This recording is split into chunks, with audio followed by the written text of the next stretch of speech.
नमस्कार, मैं कादम्बरी शर्मा हूँ आपके साथ कजान रशिया से इस खास बुलेटिन में ब्रिक्स और प्रधानमंत्री मोदी के द्विपक्षीय वार्ताओं के बारे में इस खास बुलेटिन में आपको जानकारी देंगे, खासकर चीन के साथ हुए द्विपक्षीय वार्ता में।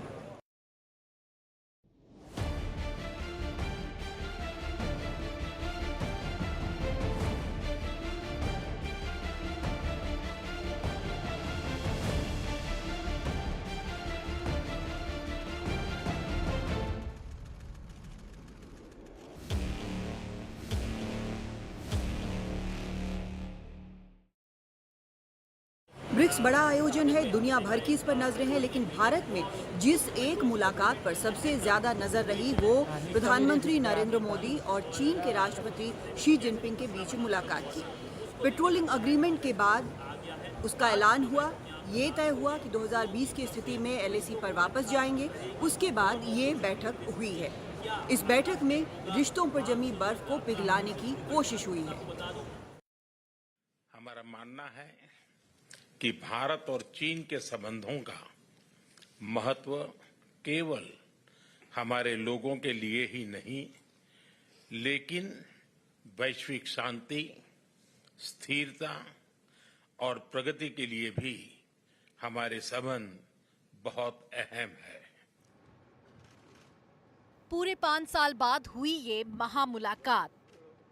दिसंबर 2019 की आखिरी मुलाकात के बाद फिर आमने सामने बैठे प्रधानमंत्री नरेंद्र मोदी और शी जिनपिंग। दुनिया के दो सबसे बड़े देशों के प्रमुख इस एहसास के साथ कि उनके बीच शांति होगी तो सबको फायदा होगा।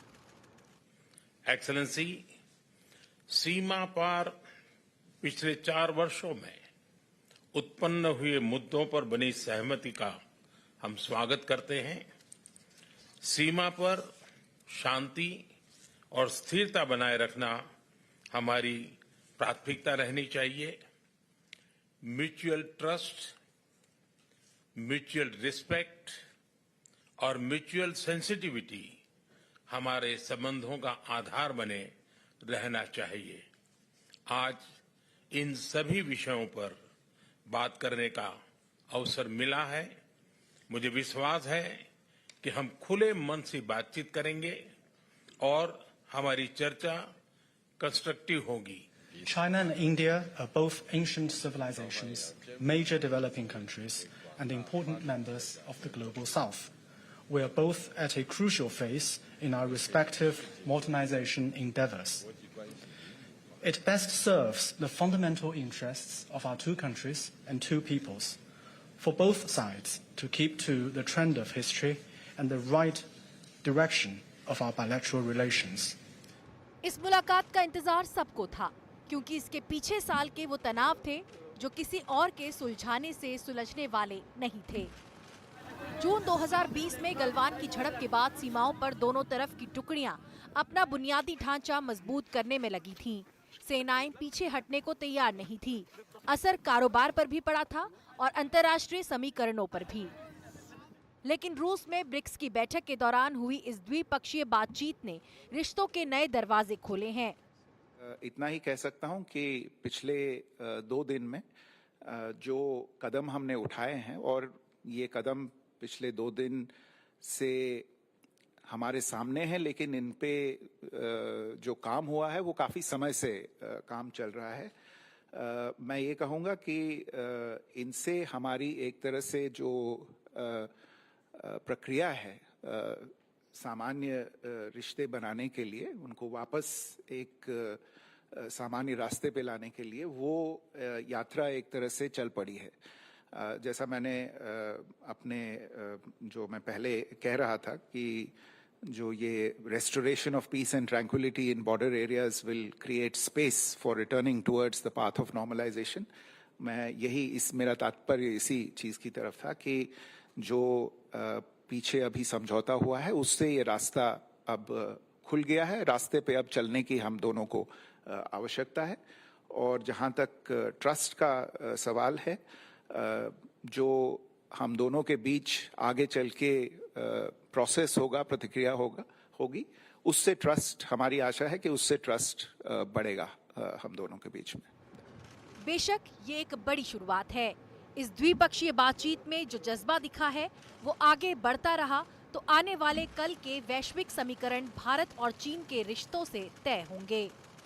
5 साल बाद प्रधानमंत्री मोदी और चीन के राष्ट्रपति शी जिनपिंग आमने सामने बैठे, द्विपक्षीय बात हुई, एक पॉजिटिव माहौल में बात हुई और इस पर निर्णय लिया गया कि अब रिश्ते को आगे कैसे बढ़ाया जाए, उस पर ज़्यादा ध्यान देना है। जो मतभेद हैं, जो विवाद हैं, उन्हें अशांति का कारण नहीं बनने देना है। अब कोशिश ये की जाएगी कि पिछले 4 सालों से रिश्तों पर जो बर्फ जमी है वो किस तरह से पिघले और किस तरह से शांतिपूर्ण तरीके से जो सीमा विवाद है वो बातचीत के जरिए जल्द से जल्द निपटाया जाए ताकि आगे दोबारा एक गलवान ना हो। कजान रशिया से कादम्बिनी शर्मा, एनडीटीवी इंडिया।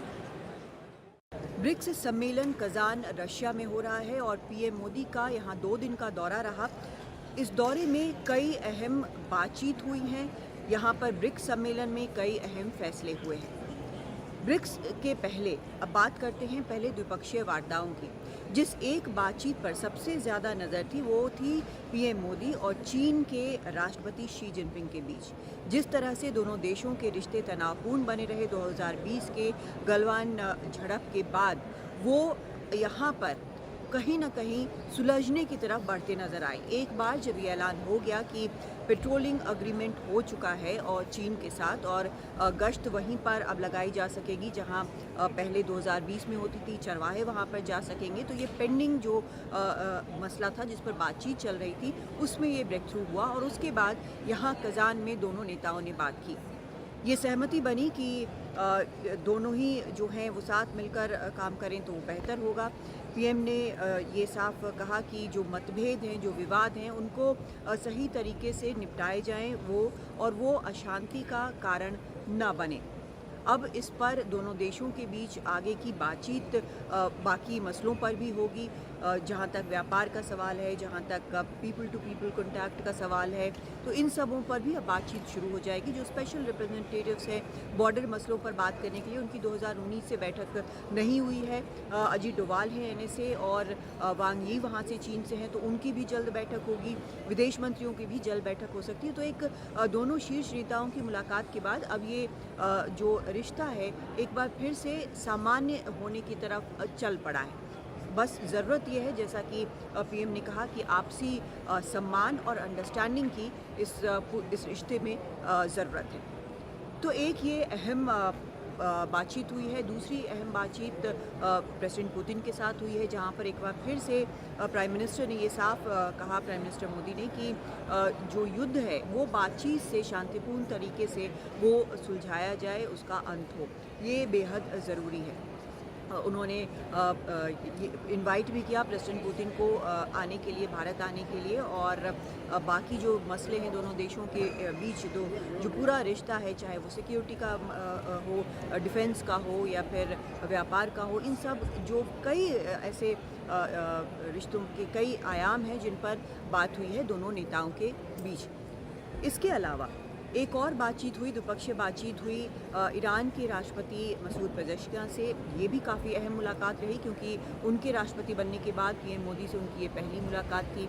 उन्होंने अपने क्षेत्र में जो स्थिति बनी हुई है उसके बारे में बताया। पीएम ने गहरी चिंता जताई, जिस तरह के हालात वहाँ बने हुए हैं, एस्केलेट हो गया है सिचुएशन, और कैजुअल्टीज़, जो सिविलियन कैजुअल्टीज़ हैं वो हो रही हैं। वहाँ पर भी शांतिपूर्ण तरीके से मामले को निपटाने की बात कही गई है। तो ये बेहद अहम, ये कम से कम ये 3 जो मुलाकातें हैं, उसके अलावा भी मुलाकातें हुई हैं। लेकिन अगर हम ब्रिक्स की बात करें तो ब्रिक्स में भी कई अहम बातें पीएम ने कही हैं, कुछ अहम फैसले लिए गए हैं।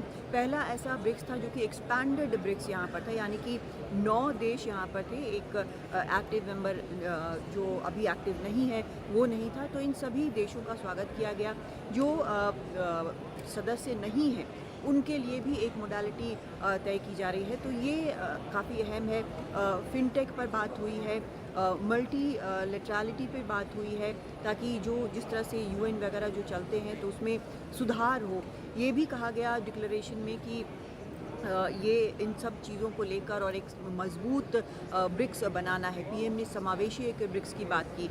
उन्होंने जो इंटरवेंशन किया उसमें उन्होंने ये भी कहा कि जो आतंकवाद का मुद्दा है उस पर डबल स्टैंडर्ड नहीं होना चाहिए। ये सीधा सीधा चीन को संदेश था, क्योंकि हमने देखा है कि यूएनएससी में जब किसी टेररिस्ट की लिस्टिंग होनी होती है तो एक टेक्निकल होल्ड कई बार चीन जो है वो लगा देता है, तो ये अपने आप में एक बहुत मुश्किल स्थिति हो जाती है।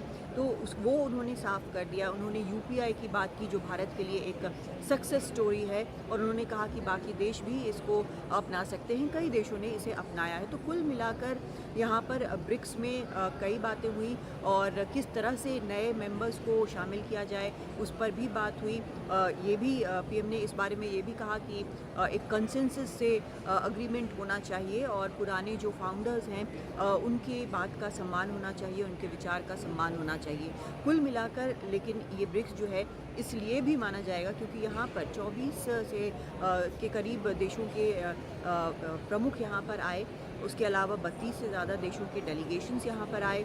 तो ये एक तरह से प्रेसिडेंट पुतिन ने ये साबित किया है कि जिस तरह से पश्चिम के देश उन्हें कहते हैं कि वो अलग थलग पड़ गए हैं रूस यूक्रेन युद्ध के कारण, तो ऐसा नहीं है। ये उनके संदेश देने की कोशिश है। जहाँ तक सहयोग की बात है तो जितने ये ग्लोबल साउथ के देश हैं उनका प्रतिनिधित्व भारत कर रहा है, उनकी आवाज़ बन रहा है, तो वो ग्लोबल साउथ के लिए भी ये एक और उनकी आवाज़ में एक मजबूत आवाज़ शामिल हो। ब्रिक्स के संपूर्ण सेशन में पीएम मोदी ने ये कहा कि अब ब्रिक्स जो है वो 40% मानवता का प्रतिनिधित्व करता है, और कम से कम 30% जो दुनिया की अर्थव्यवस्था है उसका भी प्रतिनिधित्व करता है। उन्होंने भारत के यूपीआई की बात की, कहा कि एक सक्सेस स्टोरी है, ब्रिक्स देश भी इसे अपना सकते हैं।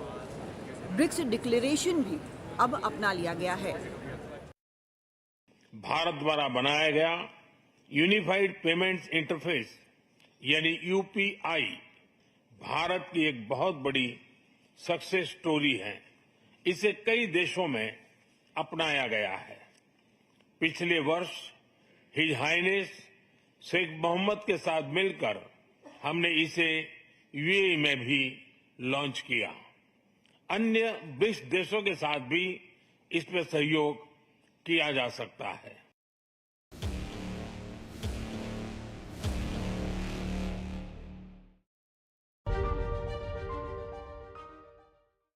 कहते हैं कि जब भावनाएं समझ में आती हो तो भाषा रास्ते का रोड़ा नहीं बनती। ऐसी ही कुछ बात राष्ट्रपति पुतिन ने पीएम मोदी से कह दी। Принять целый ряд важных решений, направленных на дальнейшее совершенствование деятельности объединения и укрепление многопланового сотрудничества в его рамках.